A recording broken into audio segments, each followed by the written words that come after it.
Imagine launching a product on Amazon that takes off. You're making steady sales and your brand is growing, only to hit a roadblock that could stop everything. Maybe it's a patent infringement, missed tax filing, or an Amazon policy you didn't even know existed. In today's episode, we're diving into the legal and practical essentials to keep your business running smoothly, protect your profits, and avoid shutdowns. We're talking about trademarks, sales tax, FBA requirements, paying yourself, and partnering smart. If you're serious about selling on Amazon, these are must-know basics you can't afford to skip. Let's get into it.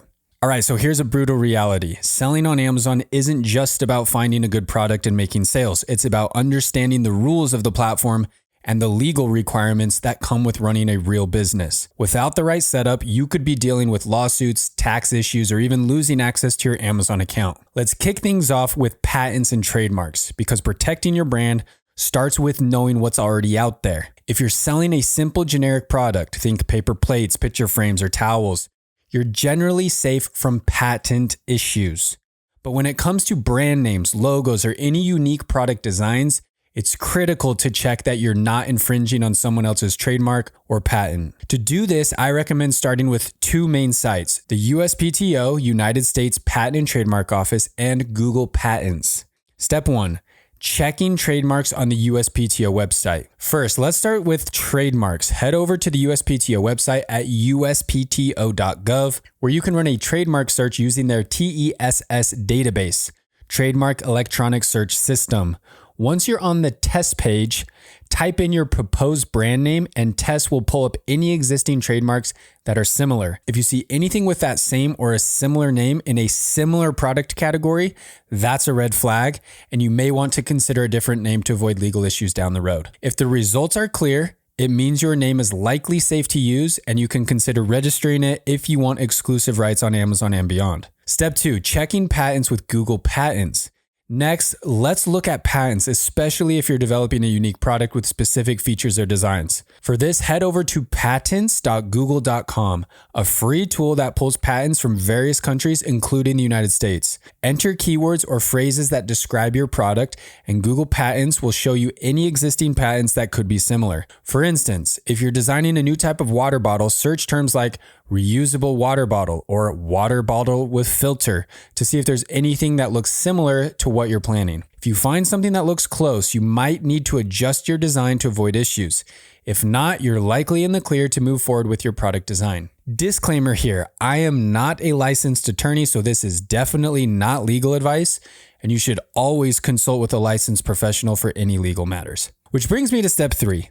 Getting help if you need it. If running these searches yourself feels overwhelming or you want to be extra certain, there are professionals who can handle this for you. For trademark checks, sites like LegalZoom or Trademarkia offer trademark search and registration services. For patents, you can consult with a patent attorney who can conduct a comprehensive search and advise you on whether or not your design is likely to be patentable or infringe on existing patents. If you're serious about a unique product, these services can help you avoid costly mistakes and give you peace of mind. Taking these steps to check for trademarks and patents up front will save you from possible legal troubles later on and ensure that you're not accidentally copying someone else's intellectual property. It may seem like a hassle, but it's well worth it if you want to build a brand that's both safe and sustainable. Now, here's something different from my advice in my original episode 6 from 2020. In 2025, starting with a trademark is almost essential. A few years ago, I'd say that you could wait to trademark until your brand grew, but Amazon's policies are pushing sellers to secure one up front.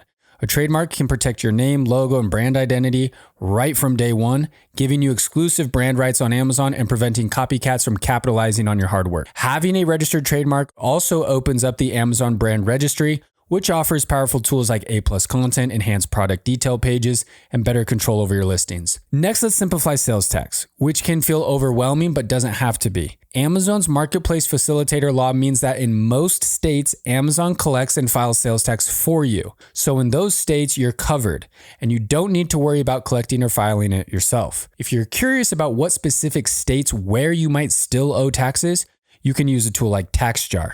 It connects to your Amazon account and shows you where you have sales tax responsibilities. But if you're just starting, this is more for peace of mind than an immediate concern. Again, this isn't legal advice. Now something that's not necessarily a legal question, but one that will definitely impact your taxes and bookkeeping. When should you start paying yourself? Here's my advice.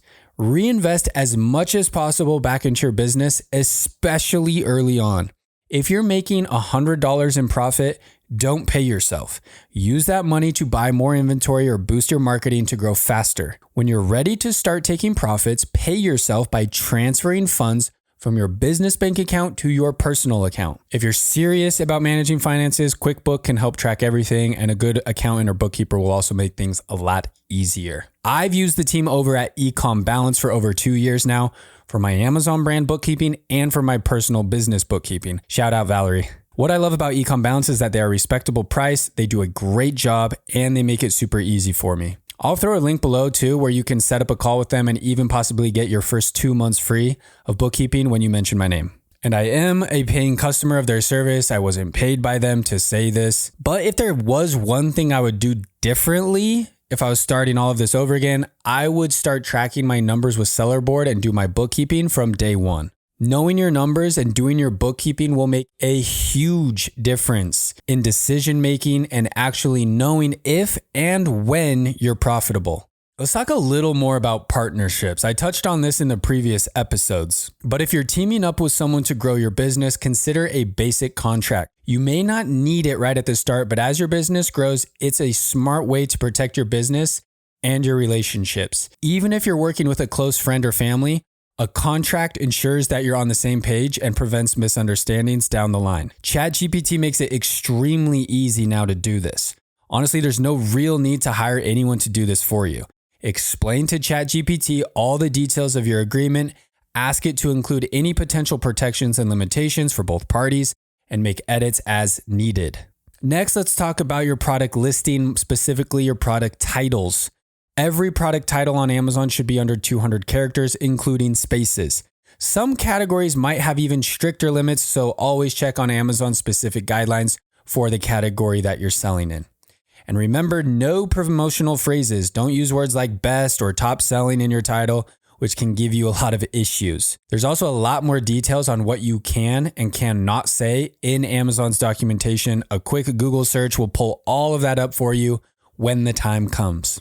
Next, we have barcodes again. Back to the barcodes. Amazon requires every item you ship to FBA to have a specific Amazon barcode, which we call an FNSKU. This barcode links your products directly to your seller account. You can apply an FNSKU label yourself, but if you want to simplify, ask your manufacturer or supplier to print and apply them before shipping the product to you or to Amazon. Just make sure that the labels are placed on a flat surface, no seams or edges of the box, and keep them scannable. I go way more in depth on this in other videos on my channel and in my online coaching program. All right, now let's talk packaging, starting with poly bags. If your product comes in a poly bag with an opening 5 inches or larger, you need a suffocation warning label. This label should be easy to read and in a prominent spot. For multi-pack items, it's also crucial to label them as sold as set or do not separate to prevent Amazon from splitting them up. This helps ensure customers get the full set as you are advertising. Now, if you're sending standard size items, keep the box under 25 inches on any side. For oversized items, your box can be larger, but it should still fit the product as closely as possible. And keep an eye on the weight. Amazon's max box weight is 50 pounds. If a single item in the box weighs over 50 pounds, make sure you label the box with heavy package or team lift on all sides for safe handling. You also are not supposed to ship more than 150 units in one box to Amazon FBA. Following these FBA requirements will help you keep your products compliant and prevent delays or costly rejections at Amazon's warehouses. Trust me, taking the time to get this right up front will save you a lot of headaches later on. Again, I'm not going to lay out every single detail of all of the different requirements in this episode. The important thing is that you know there are requirements. Look them up when you get to that stage and you'll be just fine. All right, I know this episode covered a lot, but these are the essentials for any Amazon business in 2025. Legal stuff may not be the most exciting part of your business, but it's what keeps you safe, protects your profits, and allows you to grow with confidence. Stay on top of these basics and you'll avoid so many headaches down the road. In the next episode, we're diving into the best ways to boost your product's visibility and get more sales. Once again, I'm Andy. You're listening to or watching Selling on Amazon with Andy Isom. We'll see you in the next episode.